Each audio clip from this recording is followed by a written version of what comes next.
Hey guys, I'm back with another video for my Back to Basics series, and today is going to be a cable row. So the cable machine, lots of different functions. Usually it's a pretty big piece of equipment in a gym setting, has lots of attachments, lots of different components that make it up, and can kind of be intimidating and overwhelming if you have no idea how to use it, or if you're new to a gym and you don't really know where to start. So the first video that I posted in this series was the lat pull down, and that would probably be part of a cable machine. And then the one today will be a cable row. So that's where you're gonna be seated as well, but instead of pulling down, you're gonna be pulling in.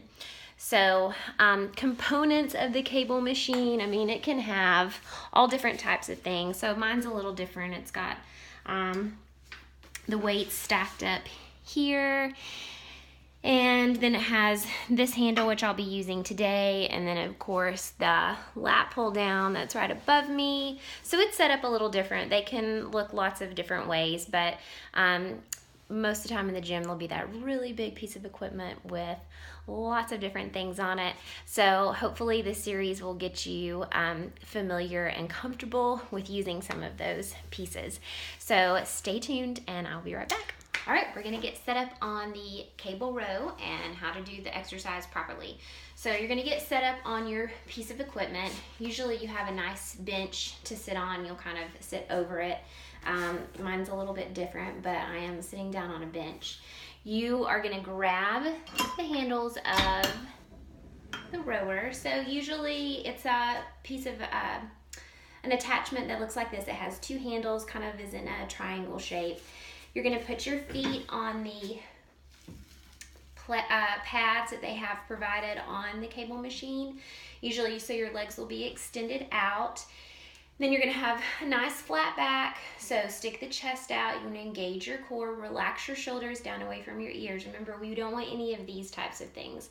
So lots of the same cues and reminders that we have in some of the earlier videos. So you're gonna have your hands fully extended, arms fully extended out, and you're gonna pull it back towards your chest. So you wanna make sure that your elbows are in close to your side. You don't want them out here, you want them pulled in. And then you're gonna extend with control back out until you feel that slight pull in the back, and then you're gonna bring it right back in. So you don't wanna be here pulling in, so no hunching over. And then also you don't wanna get momentum. So sometimes you'll see people in the gym, they'll pull it back and they'll go way back here, and then they go forward, and they go way back here and they go forward. We don't wanna do that, okay? So with no back strain, it's a good way to injure yourself. So you wanna keep everything nice and tight and pulling in that core. Keeping the shoulders down, row it in, bring it back.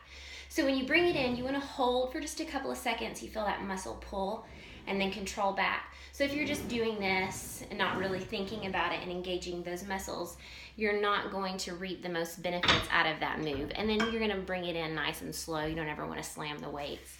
That's just good gym etiquette. So always just thinking of control, keeping the elbows in. You don't want anything to wing out. And don't overcomplicate it.